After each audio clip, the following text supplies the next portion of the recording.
Hi everyone, welcome to part 3 of Write Your Own Escape Room. This lesson will be two different parts, part A and part B, because I didn't want to just overwhelm you with 10 minutes of information. So today we are going to be constructing your clues. Basically, your clues need to get your audience from point A to point B. In an escape room, that means from the inciting event to the conclusion. So, for example, let's say there's been a murder at a bed and breakfast.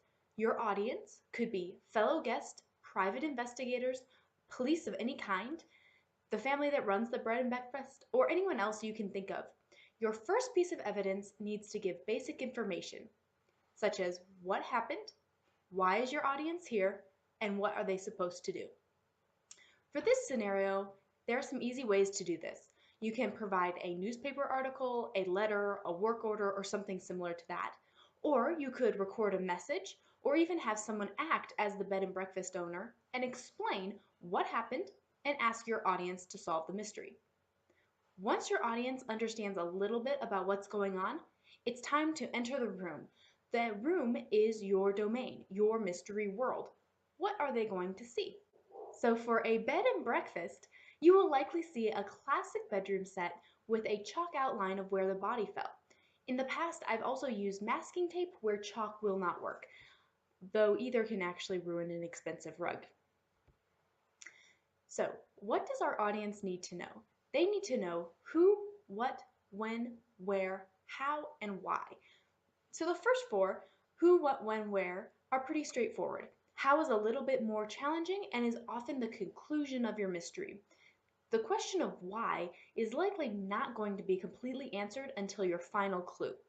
So for our bed and breakfast mystery, we will need to communicate first who the victim was. This can tell us who might want to kill the victim. For us, it's also going to be important, were they alone in the room? Because if they weren't alone in the room, why wasn't the other person killed as well? Number 3, what happened? Anyone can shoot somebody else, but if the person was poisoned or garroted, that takes certain skills, and so you're going to need a murderer who has that ability. Thank goodness when and where are fairly obvious.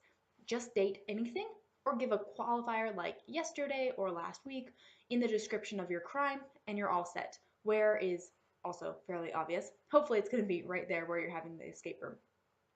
Number 5, how could someone have gained access to the room and committed the crime?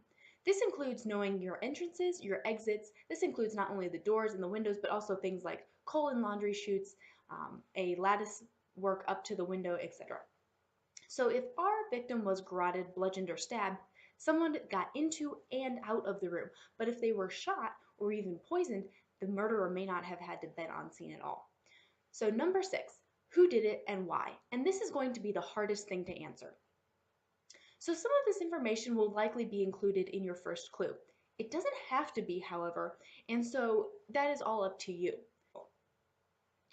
This is where we get to have fun. How are we going to give our audience the clues they need to solve the puzzle? As with crafting your mystery, the only boundary is your imagination. We could provide all sorts of information through all sorts of different avenues. Here are some ideas to get you started.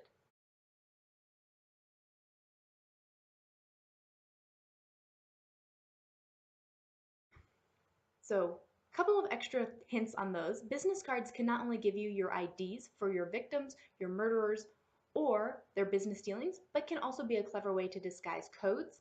Video clips can be of newspaper reports, or they could possibly even include like family videos or things of that nature. And then they can give you other information as well. Receipts can provide an alibi, codes for your locks, or other information such as what was bought if that's going to be important to your mystery. And if you want to, along with those letters and emails, you can also use telegrams. These are from obviously a bygone era, and so you're going to have something that's kind of period for that, but it's also a lot of fun. So in part B, we will walk through the specifics of selecting clues for our bed and breakfast mystery.